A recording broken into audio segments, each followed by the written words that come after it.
Then Jacob continued on his journey and came to the land of eastern peoples. There he saw a well in the field with 3 flocks of sheep lying near it, because the flocks were watered from that well. The stone over the mountain of the well was large. When all the flocks were gathered there, the shepherds would roll the stone away from the well's mouth and water the sheep. Then they would return the stone to its place over the mouth of the well. Jacob asked the shepherds, "My brothers, where are you from?" "We are from Haran," they replied. He said to them, "Do you know Laban, Nahor's grandson?" "Yes, we know him," they answered. Then Jacob asked them, "Is he well?" "Yes, he is," they said. "And he and here comes his daughter Rachel with the sheep." "Look," he said, "the sun is still high. It is not time for the flocks to be gathered. Water the sheep and take them back to pasture." "We can't," they replied, "until all the flocks are gathered and the stone has been rolled away from the mouth of a well. Then we will water the sheep." While he was still talking with them, Rachel came with her father's sheep, for she was a shepherdess. When Jacob saw Rachel, daughter of Laban, his mother's brother, and Laban's sheep, he went over and rolled the stone away from the mouth of the well and watered his uncle's sheep. Then Jacob kissed Rachel and began to weep aloud. He had he had told Rachel that he was a relative of her father and the son of Rebekah. So she ran and told her father. As soon as Laban heard the news of Jacob, his sister's son, he hurried to meet him. He embraced him and kissed him and brought him to his home. And there Jacob told him all these things. Then Laban said to him, "You are my own flesh and blood." After Jacob had stayed with him for a whole month, Laban said to him, "Just because you're a relative of mine, should you work for me for nothing? Tell me what your wages should be."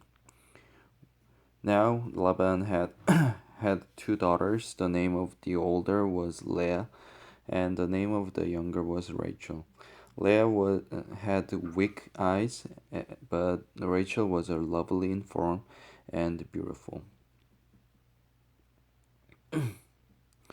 Laban said, "It's better that I give her to you than to some other man." Jacob was in love with Rachel and said, "I will work for you 7 years in return for your younger daughter Rachel." Laban said, "It's better that I give her to you than to some other man. Stay here with me." So Jacob served 7 years to get Rachel, but they seemed like only a few days to him because of his love for her. Then Jacob said to Laban, "Give me wife, my time is completed, and I want to lie with her." So Laban brought together all the people of the place and gave a feast. But when evening came, he took his daughter Leah and gave her to Jacob, and Jacob lay with her.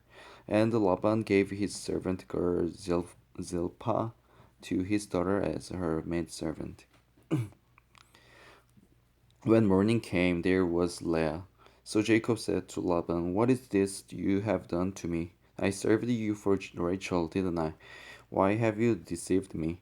Laban replied, "It is not our custom here to give the younger daughter in marriage before the older one.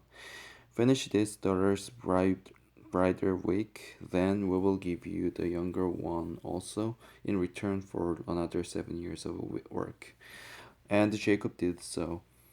He finished the week with Leah, and then Laban gave him his daughter Rachel to be his wife. Laban gave his servant girl Bilhah to his daughter Rachel as her maidservant.